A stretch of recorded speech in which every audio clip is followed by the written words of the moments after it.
Can everybody see what's up there? Yes. Okay, good. So I want to begin by just telling you, I am not an expert in PFAS. I do not have a degree in chemistry or biology, but a few years back, I got really interested in PFAS, especially working with Nancy Price and Pat Elder on the California project. And by writing the grants for those projects, I learned a lot. And that made me want to investigate what was happening here in Vermont. And for that reason, I ended up forming the Vermont PFAS Military Poisons Coalition and have been researching and working on PFAS ever since then. So this particular presentation is tailored to a variety of states, like I said, but the research tools I'll show you can be used in any way, shape, or form to investigate your hometown, your county, to your state, your region. So all of that is possible with what I'll be showing you. So I'm going to go to the next slide and talk a little bit about giving you some background information on PFAS. Most people get really, I guess, freaked out by the complexity of the topic. PFAS, PFAS, or per and polyfluoroalkyl substances, are forever chemicals. And for the short name, we just call them PFAS. They're a group of 12,000 man-made toxic chemicals, and they're used in a variety of products. What's interesting is that PFAS was really invented during the Manhattan Project. And as you can see here, the family tree that contains 12,000 forms, now, just a few months later, contains 14,000 forms of this toxic substance. And what's really upsetting is when I began this work about 4 years ago, there were only 7,000 known forms of PFAS. So this will come into play later when I talk about regulations and laws. What's frightening about PFAS, because of their name, forever chemicals, think of them as like the radiation left over after a nuclear bomb. They literally can last forever. They are bioaccumulative in living beings like us, and animals and fish, and they travel through air, water, soil, dust very, very easily. They're persistent. They have one of the strongest bonds in chemistry. They're non-degradable, and they're toxic in even the smallest amounts. So the two most common forms of PFAS, PFOA and PFAS, have been phased out of production in the US, but they're not out of our environment because they're forever chemicals. And these two types have been replaced by those 12,000 plus other forms of chemicals. So once one is outlawed, you just replace another, and they cause absolutely severe threats to our health and our environment. You're going to be reading a lot about all of these amazing remediation strategies. Every college, university, lab across the country is going to be hyping its way to remediate PFAS. What I want to tell you is that there is no proven strategy that could possibly remediate PFAS on a large scale level. Can you imagine trying to get PFAS out of Lake Erie, Lake Champlain, Lake Superior? I mean, it literally can't do it. We can't purify all of our water, all of our air, and all of our soil. It's literally impossible. So what are some of the ill effects of PFAS? Well, there are a lot. Unfortunately, industry isn't forced to prove that the products that they create don't cause harm. We, on the other hand, have to prove that the product has to come off the market because it does cause harm. And studies are not being funded at the level that they should be for the ill effects of PFAS. But what we do know is that it causes various forms of cancer, kidney cancer, testicular cancer, particularly in firefighters, and also brain cancer from professional athletes who play on AstroTurf. A lot of those stories have been coming out recently. Thyroid disease, ulcerative colitis, high cholesterol, pregnancy-induced hypertension, weakened immune systems, which make it really hard for vaccines to be effective, and also reproductive health problems in both women and men. In fact, we're heading towards the handmaid's tale. In men, sperm counts are lowering and infertility is increasing, and the same is true for women. And in children, we're seeing learning and developmental disabilities. PFAS even causes people to regain weight that they've lost on a diet. And all of these things are of great concern because PFAS is in our blood and it's in the breast milk of, at least in many studies, 100% of the women who have been studied. Oh my gosh. So where do PFAS come from? Well, this diagram I really like. If you want to ask something, go ahead. Diane, did you want to ask something? Okay. No, sorry, I was just going on, I was muting myself. So I was just thinking that when you do your presentation, I don't need to be, I shouldn't be talking. So I muted myself. So sorry. Yeah.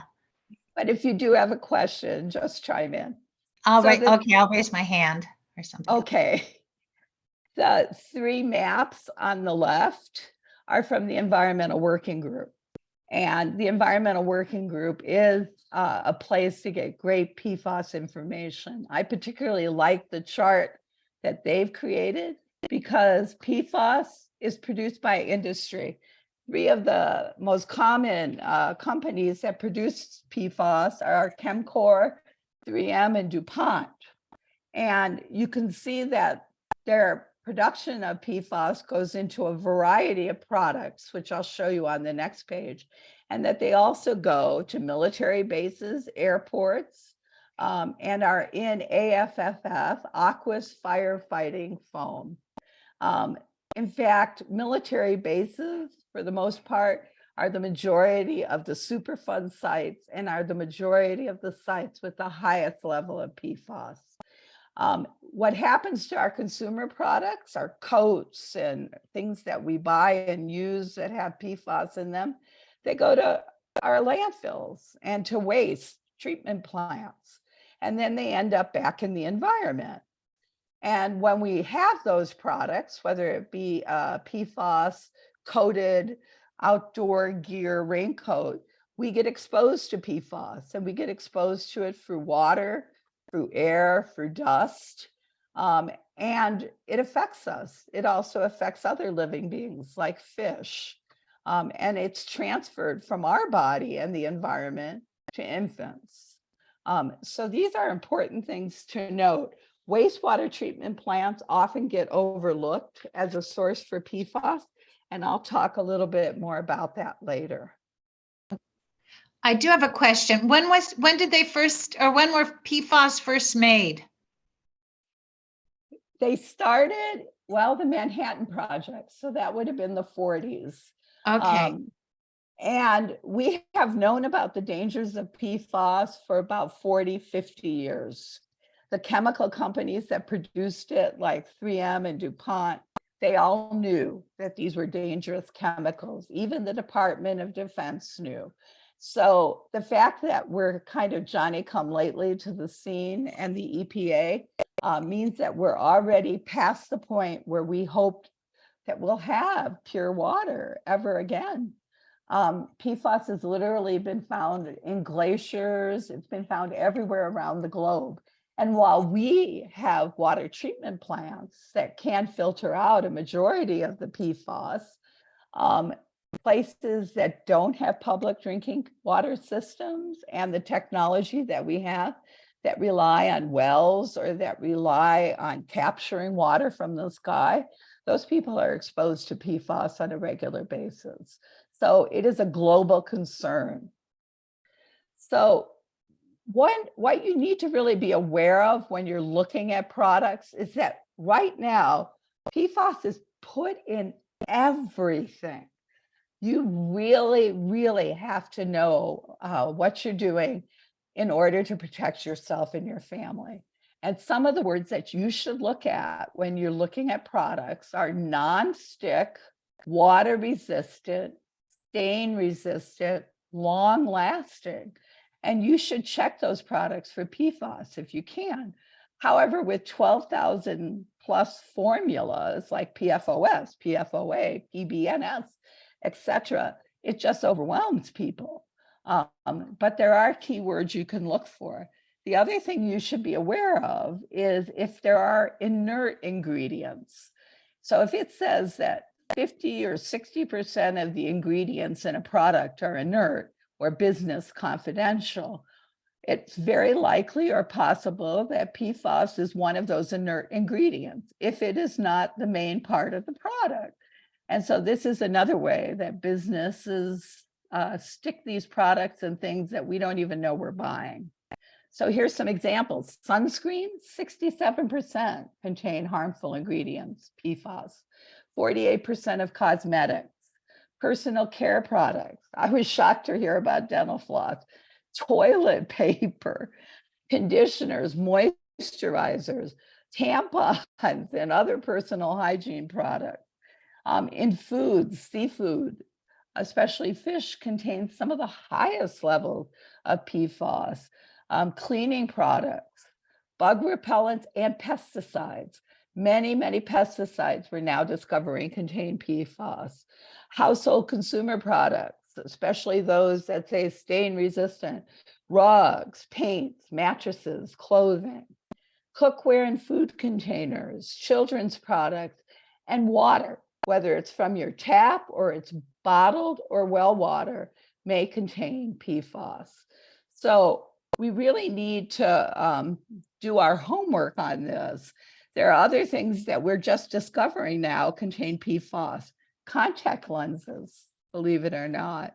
And there are lots of tricks done with products. I went to buy cooking pans to get rid of my Teflon ones from years ago and to buy ones without PFAS. And I realized how clever they are in advertising. It'll say no PFOA or PFOS, but it doesn't say no PFAS. And remember, there are 12,000 other forms of this. So you think you're buying something without PFAS in it, when actually it probably still has a form of PFAS in it, just a different formulation, just a switching of the carbon and hydrogen links. Marguerite. Yeah.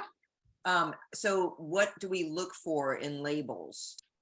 What? I'm going to give you some sites that will help you shop, and that's going to come at the end. Okay. Okay. All right. So I have a whole, and I will make this entire presentation available to you as a document so that all the links you can go to yourself, and you can download. There's even a special one that you can download on your phone for shopping. So you know you're not getting PFAS. Oh, cool. Okay, awesome. So I'll talk about that in a minute. Okay, thank you. So we are kind of at a good point in some ways. Right now, the EPA finally, after 2 decades of not doing anything about PFAS or setting new water quality standards, has finally decided to set some new standards. And I want to tell you a little bit about them so you understand later in the presentation what all of this means in terms of parts per trillion.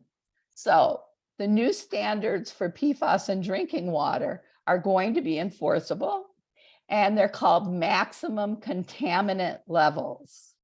And they are proposing maximum contaminant levels for the two that I told you are the most well-known and studied, PFOA and PFOS. And they're proposing that they can be measured at 4 parts per trillion. So what is 1 part per trillion? Let me just give you a sample. 1 part per trillion is equal to 1 drop of PFAS in 5 Olympic-sized swimming pools. This is how toxic this chemical is. However, what they're setting as their standard is way above what they just set as their health advisory level. Their health advisory level for PFOA is 0.004 parts per trillion, and their health advisory level for PFOS is 0.02 parts per trillion. The reason that they're setting it at 4 parts per trillion is because we don't have the scientific tests that will test reliably below that. However, I have a disagreement with that because technically we can test reliably at 2 parts per trillion. So technically we should have no PFAS in our water because the health advisory for our lifetime is less than 1 part per trillion. And that's pretty scary to think about. And the enforceable limit, they're doing something different with 4 other forms of PFAS. And that's PFNA, PFHXS, PFBS, and Gen X chemicals. And they're proposing a health hazard index, which has some advantages because it's talking and looking at the additive effect and the interaction effect of different PFASs together. But keep in mind that these are not necessarily the most common forms of PFAS in drinking water. And we're only regulating 6 of them. It is better than we've had in the past. The EPA's original health advisory limit for PFAS was 70 parts per trillion. And I'll talk a little bit more about that later. What's going to happen is that the EPA is proposing monitoring, public notification if systems exceed the regulatory standards, and treatment of all public systems. So this takes care maybe of drinking water for everyone who's on a public system, but what about people on wells? Okay, I'm going to move on and talk a little bit about that. A lot of people want to know if they have PFAS in their drinking water. And a lot of that depends on whether your state has been one that's been in the lead. Before the Biden administration, the states were always leading. And the EPA was really not doing much of anything. I'm going to be honest about that. So the states that have water standards are Maine, Massachusetts, Michigan, New Hampshire, New Jersey, New York, Pennsylvania, Rhode Island, Vermont, and Wisconsin. If you don't see your state there, I'm going to go down a little lower. And Florida and Virginia are looking at establishing PFAS standards. And if you go down a little, and Delaware, and if you go down a little further, some states have adopted guidelines, but they're not necessarily enforceable. And that's Alaska, California, Colorado, Connecticut, Illinois, Maryland, Minnesota, North Carolina, New Mexico, Ohio, Oregon, and Washington. The link at the bottom of the page, I'm not going to go to for a couple of reasons, but this link is live. And when you go to this link with the Environmental Working Group, it'll ask you to enter your zip code. And when you enter your zip code, your latest water report for your community will come up. And it will show you what contaminants are in your water. Unfortunately, it won't necessarily show you PFAS because sometimes that requires extra research, and I'll show you how to do that. However, it is helpful to know what is in your water and what other contaminants you should be worried about. And so, I've done this. I do it on a regular basis. I look at my public water system to see how it's doing in terms of the contaminants in it. So can you test your water or can you test your well for PFAS? Yes. However, none of this is cheap and it's all at our expense.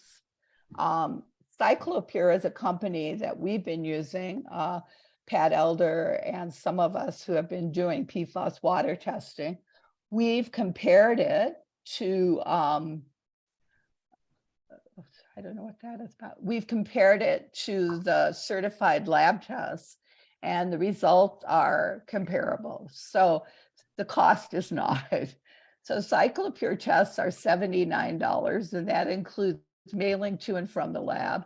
But certified testing for PFAS in your state can cost anywhere from $350 to $500. And you can usually go to your health department or your water department with the Department of Environmental Conservation and get a list of approved certified labs.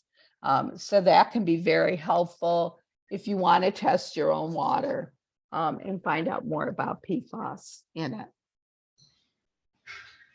So the bargain rate though is the Cyclopure Cyclopure is the bargain rate. for well And water. Okay. I'm going to go back one. And this is their link.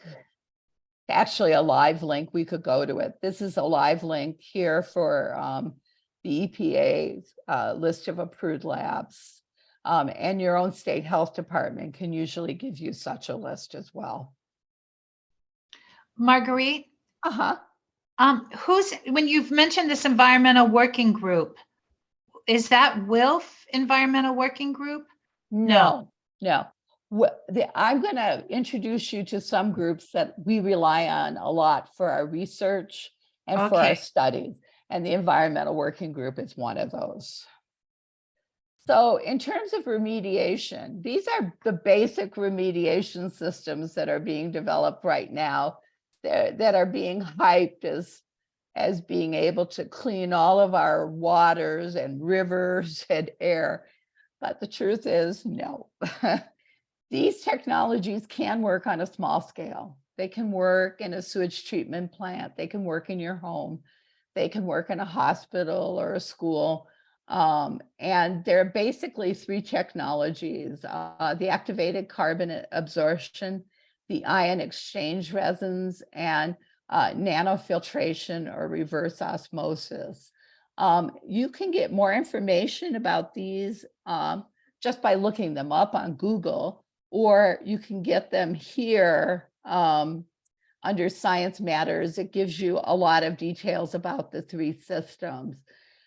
I have done my own research and, depending on what your home water shows from researching it, if it's a public system or otherwise, you can either buy a special pitcher that just filters PFAS out of your tap water, like a Brita filter. Brita won't do that, however. Pure will. Pure won't either. Brita or Pure won't. You have to get a special one.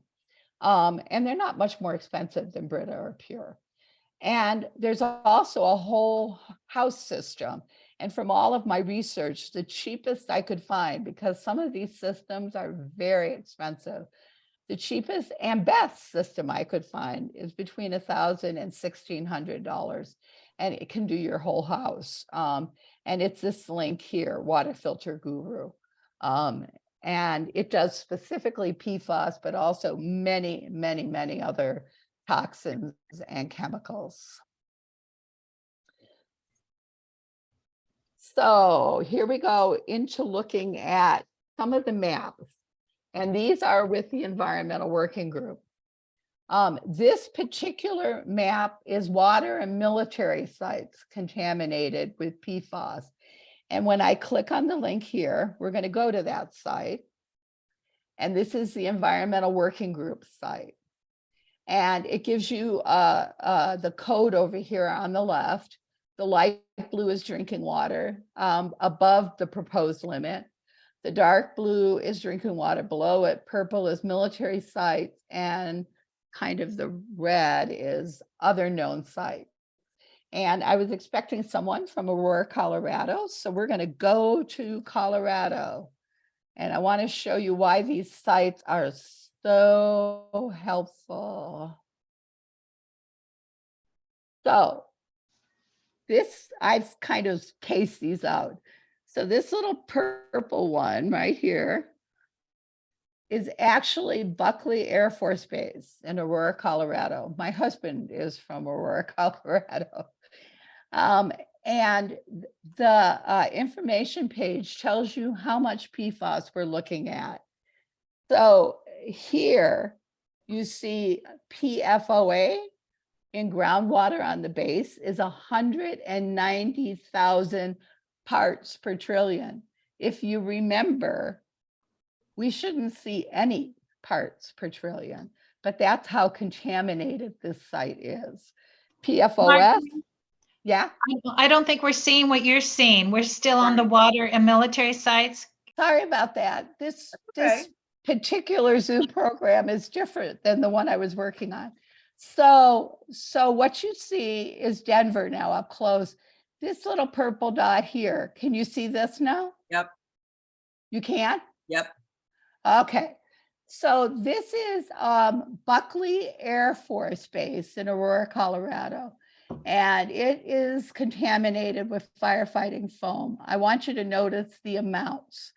And these tests were done in 2019.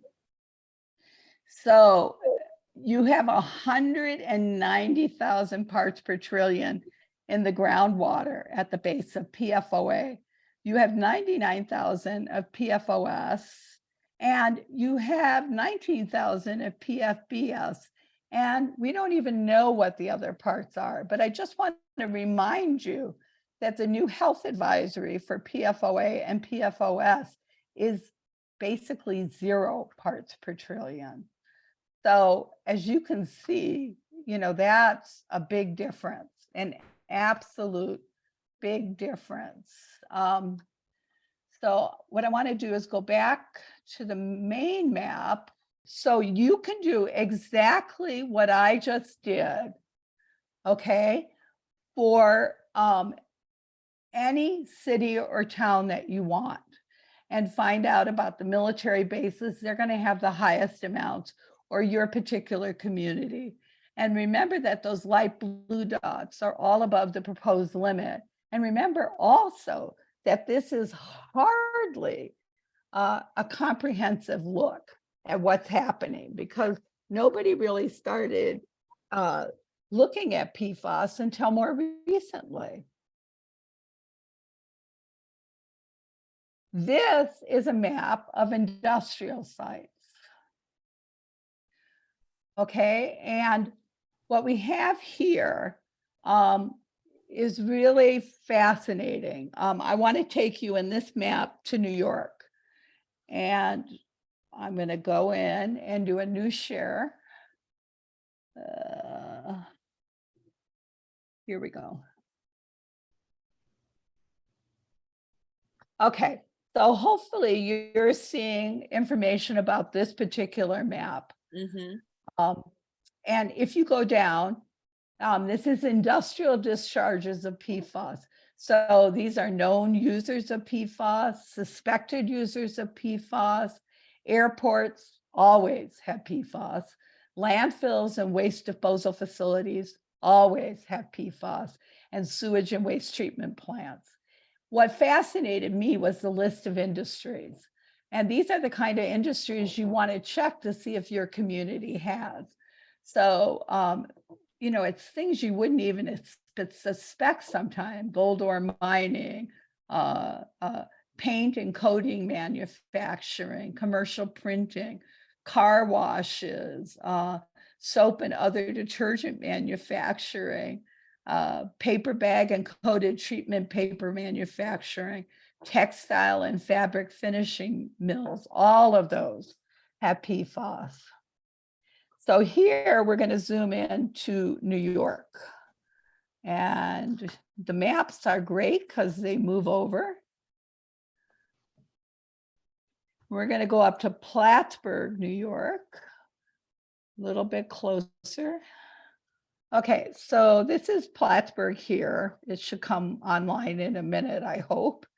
And this little orange dot above the green dot is the Georgia Pacific Toilet Paper Company in Plattsburgh, which is suspected of releasing, but we know it does release PFAS. Some of the other places that release PFAS, if I had my Plattsburgh people online, I think they'd be really interested to know. Let me see if I can get this one. Okay, not that one. Must be this one. This green dot. This is the sewage treatment facility in Plattsburgh. All of the waste from Newport, Vermont is shipped from the landfill, the leachate, to the Plattsburgh, New York sewage treatment plant and dumped into Lake Champlain. This is all Lake Champlain in here. And as far as I know, PFAS has not been tested in Lake Champlain.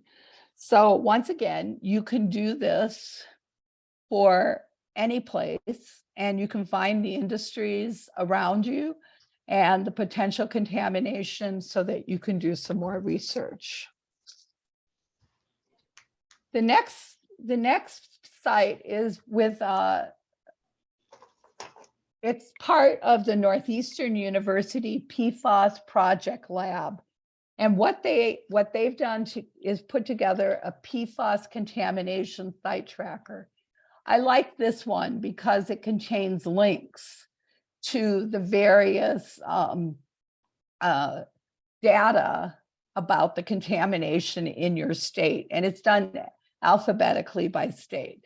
Unfortunately, once again, it's a work in progress. It is not a comprehensive list, but it is a good research tool. So we're going to go to this one and have a new share. And we'll share this. And if I go down now, do you see at the bottom of the page, US contamination sites? There's two little links at the bottom. If you click on the US contamination site, an alphabetical listing comes up. For this one, I'm going to North Carolina. Take me a minute to get there. Sorry.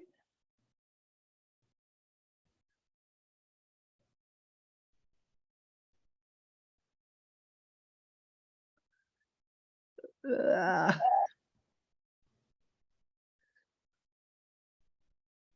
my gosh, look at, Okay. you're just looking at one of those Air Force, ooh. So I want to tell you that for the PFAS contamination site tracker, North Carolina only has 14 sites listed. Some states have really done a lot of research on PFAS. To give you an example, New Hampshire has 473 sites listed. Wow. And not only are they listed, but there's documentation that takes you to information about the contamination. For this one, I want to point out for North Carolina, the second one, 1511, the Chemcor's truck spill. Okay, this is, and it categorizes what kind of industry made the spill. So this is or what kind of, this is an industry. This was surface water. It happened in 2018, and the amount that was spilled was 12,817,800 parts per trillion of PFAS. Oh, wow. I don't know if you can absorb how much we're talking about there. And if you go across, because you want to study more about that, find out where exactly it's at, these will give you some information. However, I'm going to tell you right now, I'll open one just as an example. Oh, no, if I open it, then we'll be out of our site. I'm not going to open it. I'm not going to open it. Before I could open everything and on Zoom and nothing happened, but I can't for some reason. But anyways, the point is there is no record of this being cleaned up. Whoever lives around that site should move. And this is the sort of thing you want to find out for yourself and your community. It's just frightening. I'm going to go down because I know everyone's heard about Camp Lejeune. It's all over the news, right, you guys? They talk about contaminated water at Camp Lejeune and you can sue. Well, PFAS is there too. 47,825 parts per trillion in one sample. What, or more than one sample. What's frightening is you can also then see what the military is doing to clean up the site. The military is the slowest and the worst at cleaning up its sites, even though they're CERCLA and Superfund sites. They do not happen quickly, and activism is what makes all the difference, which is why Camp Lejeune is getting a lot of exposure because there's quite an activist community there. However, if you go down to us, let me go down a bit.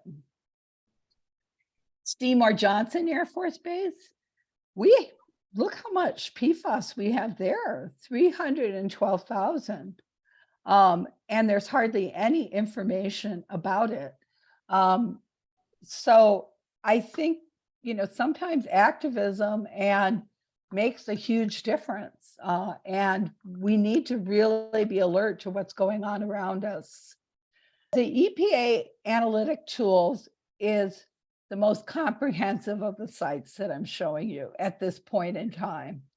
What you see here is a disclaimer, and we have to acknowledge the disclaimer before we can get to the tool. The tool is amazing. What we can do with this tool, and I'm going to choose Pennsylvania for this one, is what you're seeing here is an absolutely comprehensive map. It's called the integrated map. But if you look across the top, you can specify what you want to look at. You can look at unregulated drinking water measurements, state drinking water measurements. Production is where and who imports PFAS into your state. Environmental media is air and soil and fish. Discharge monitoring is sewage and other possibilities like that. I'm going to move my map. Superfund sites are the ones that have been identified, federal sites, which are also Superfund sites for the most part, various industries. Transfers are where you might take your PFAS discharge and send it to another community far, far away that is an economic justice community that won't protest very much. And so you'll send your PFAS somewhere else to be incinerated or buried in a landfill or whatever. Spills are like the one we looked at, the Chemcore truck spill, and toxic releases, which are generally what a lot of industry does, specialized. So for this tool, there's a special video you can watch on how to use it, because you can download all this information. But you can also go to the state, territory, or tribe. And if you want, you can indicate, we're going to go to Pennsylvania. Here's Pennsylvania. And we're going to indicate it. And they're going to do a disclaimer. They always do. Okay, I didn't want that. I want to go to production. So what I'm showing you now is for Pennsylvania. You can see up here, we're looking at the state of Pennsylvania, that there are 19 companies in the selection and 15 that we're actually looking at right now that either import or export PFAS. You can highlight on the map what it is, where it is. The cities that seem to have the most are Morrisville, and I can't remember the other one. But if you go down further on the map, you can see that some of these companies are the same, but just different locations. And you can get an eco facility report. I don't want to go to it because then I'll have to stop the screen share, start it again. But when you get there, it will tell you how many violations they've had of their various permits. And you will find that very, very few are ever fined, which I find absolutely shocking, that we're not finding any of these people for the problems that they're creating in the environment. Under environmental media, these disclaimers just tell you, we didn't do all this research, we collected it. Basically, we can't, attest to the reliability of it. For this, I wanted to show you some fish samples, and I'm going to show you fish samples for Erie, Pennsylvania. Here we go. Most of these, I think, are catfish. This particular catfish had 20,000 parts per trillion of PFAS in it. This one had 38,000 parts per trillion. This one had 34,000 parts per trillion. And if I go over to Westport, or is it Williamsport? Williamsport here. This is Pine Creek. This is just a creek. But, people fish everywhere, and there are many people who live off fish. Once again, you can do more detailed studies, fish tissue concentrations by species, a scatter plot of samples by year. Truthfully, we're hardly sampling fish across the country, but we know that fish bioaccumulate PFAS at very high levels. And if you go down, you can then go across and find out what they were testing. So this is probably fish tissue. This is sediment from the river and on.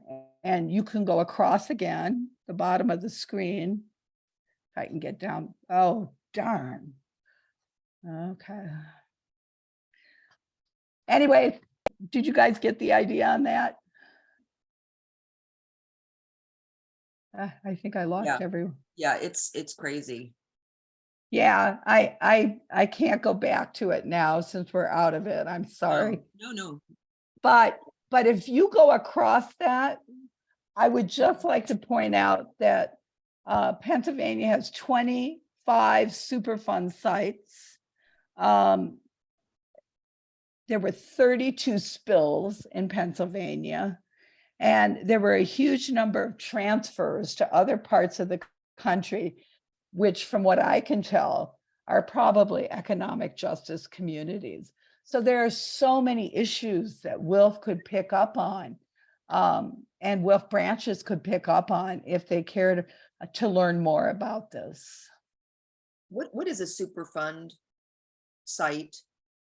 A Superfund site is a site that is so contaminated that special federal guidelines control how the timelines for remediation, etc. However, none of those timelines necessarily apply to the military Superfund sites. Okay. Thank you. So just a heads up on that. So with those various tools I just showed you, if you wanted to, for your community, your county, your state, you can go through and really figure out the number of Superfund sites, the number of military sites, the number of airports, fire departments or fire training sites, because all of them used to practice with PFAS, not with water, folks. Until just a couple of years ago, they would practice with PFAS. So that's all in our land.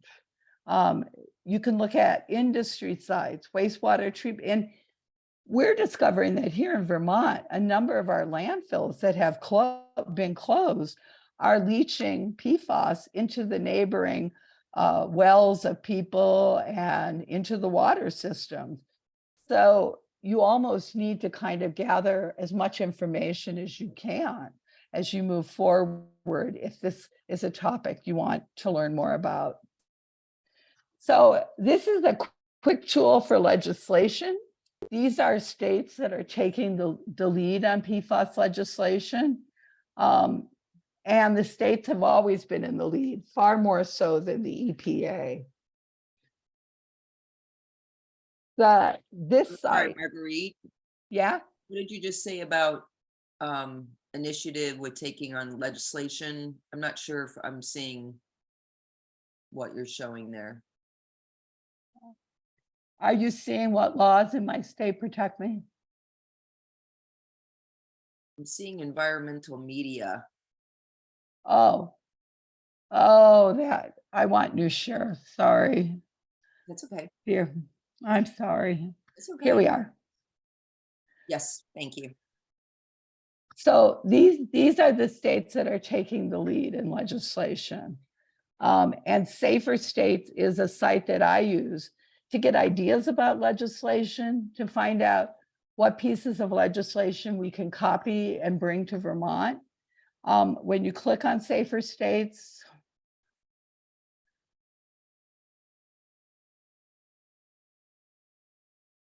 this is the screen that comes up. And I was going to hit Virginia for this one. And what it will tell you is that there are 6 policies around toxins and PFAS already in Virginia, and there were 7 in your recent legislative session. So if we want to view those, I probably have to do a new share. We're seeing them. You're seeing them? HB 1721, yeah. Oh, okay. So these are, we go. So these are the policies you already have adopted. And there are 1, 2, 3, 4 PFAS policies that have been adopted in 2020, 1 in 2023, 1 in 2022. And if we go under current bills, what you'll see are bills that were considered. I think your legislative session is over now. 3 on plastics and 4 on PFAS. The one on the budget appears to have passed, but I want to show you what's so neat about this website, and I'm going to have to share to do it. You can click on the bill. I'm going to click on this one about PFAS in children's products and do new share. Are you seeing the legislative session or not? Yes. Ah, why is it working now? Legislative Information System, Virginia, LIS. Right. So sometimes it works, sometimes it doesn't. Well, Yeah, you might have been using different programs. Yeah. Okay. Okay, so you can see the history of the bill. You can download the full text of the bill. You can see amendments to the bill. The reason I'm showing you this bill, because it's kind of sad to me, because children's products you would think would be an easy one to pass, to get PFAS out of children's products. But you can see on 1/24/23 that the subcommittee recommended laying it on the table. They had 5 yes votes and 3 no votes. Laying it on the table meant that they just postponed it. And given that your legislative sessions are pretty short in Virginia, it might take a while to get that passed. But the nice thing is you can then go to the bills and find out who voted yes and who voted no. You can find out who your champions are. And if a piece of legislation from another state is one that you like, you can ask your legislator or your champion to propose that bill. Of course, then you need to get an active group behind you to get that going. So I'm going to do a new share. I'm going to go back to the screen here. So getting to the crux of this, how can you reduce your risk and your family's risk from PFAS? Well, these are some tools. I want to remind you to look for keywords. If it says water resistant, long lasting, stain resistant, stick resisting, and has a lot of inert ingredients that are not listed, I would beware. And there's a very good chance it probably has PFAS in it.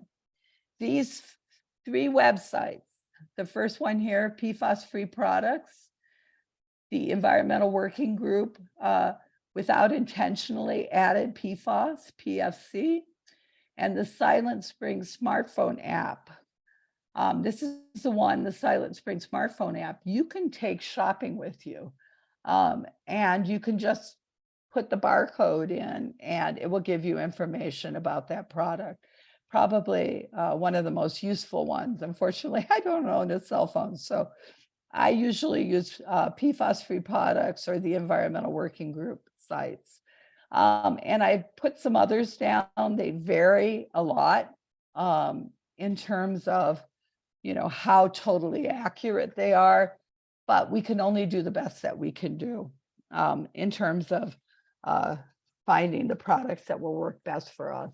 The Environmental Working Group, when you go to their page, has a whole series of what are called home guides, and they're very helpful in terms of helping you decide what would be the best products to buy. So I have a question for you. Okay. You're giving us an enormous amount of information. Is it possible to find all of this on one website without having to do all the research that you've done? Well, I would probably, no, not really, not yet. I would choose what you're most interested in. I'm giving you like a comprehensive overview at this point in time, you know, because I haven't even told you about your state websites for water testing or any of this. These are more national websites. Here's some things I do, you know, and you did this tonight. You've educated yourself about PFAS. And I know it is complicated, but I also think it's like worse than asbestos and radiation in some ways, because it is really, really going to destroy our planet and people, I mean, and health. You can set up a Google alert for PFAS. I set one up for Vermont. I set one up for my community. Google alerts are easy to set up and they give you local news. So often we miss the stories about PFAS, but this is one helpful way to get it. I recommend not using products that you know have PFAS in them. Try to find substitutes. I don't use dental floss. I use a dental pick. It's just a little simple piece of stainless steel. If you have products you love, write the manufacturer and ask if they have PFAS in them, or if they do, ask them to get the PFAS out. That's been a big campaign in the textile industry right now. PFAS has been in all outdoor gear and wear in the US, but in Canada and in other places, it's not. Ask your school district or your city to stop buying products with PFAS. And that is possible to do. Governor Whitmer in Michigan issued an executive order that none of the state departments could buy non-essential products with PFAS in them, you know, paper goods, whatever. They had to find things that didn't have PFAS in them.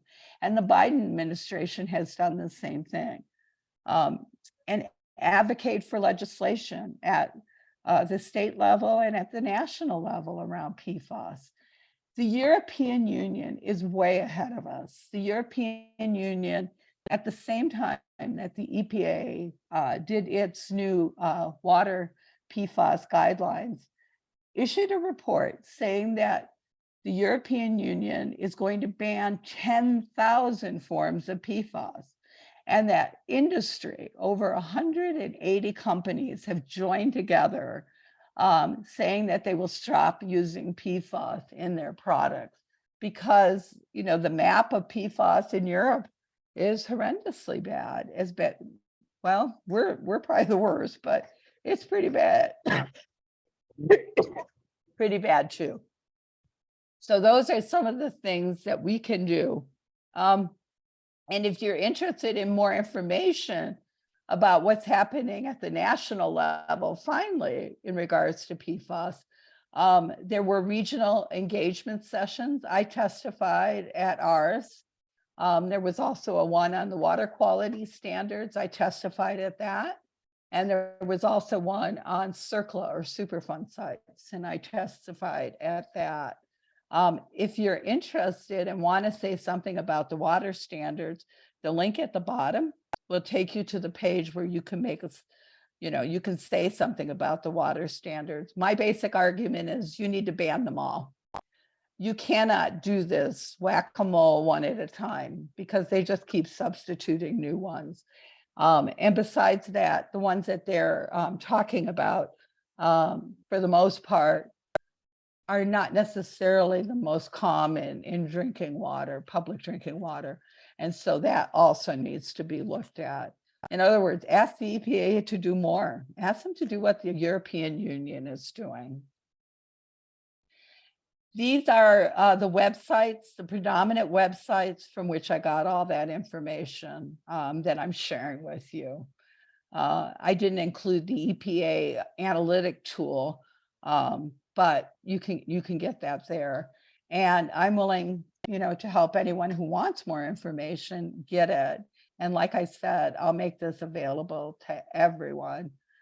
So I'm going to stop sharing and see if you guys have questions. Thank you so much for doing all this research and, you know, just everything that you're doing to educate people about this. I find this very daunting. It is. But one thing I was wondering, is there like a compelling documentary? Because I know a lot of people are accessing docs on social issues or, you know, politics. And that's kind of one way to get people really educated and on the same page to some extent. I was just wondering if there's a compelling. Well, there are a number of them, and a lot of them are on YouTube. The Devil We Know is one. Dark Waters, which was a movie that starred Mark Russo playing lawyer Bob Bellot, who uncovered PFAS near a farm, and the farmer was suing because all of his cattle died, and eventually he died and his wife died. Anyways, what is that name of the film? Dark Waters. Dark Waters. Right. And the one that we've shown a lot of these here. The one that we showed, if you're looking for the military connection, is No Defense, the Military's War on Water. Some of these you can get, like No Defense, the Military's War on Water. I think you can get that. You can rent it online if you enter that. Dark Waters may be available now because it's an older film, maybe even on Netflix. I don't know. And The Devil We Know, I believe you can get right off of YouTube. Okay. Okay. So we just got one for firefighters because we think I got an educational version. It's a 30-minute film called Bird, Protecting the Protectors. And it's about PFAS and firefighting gear.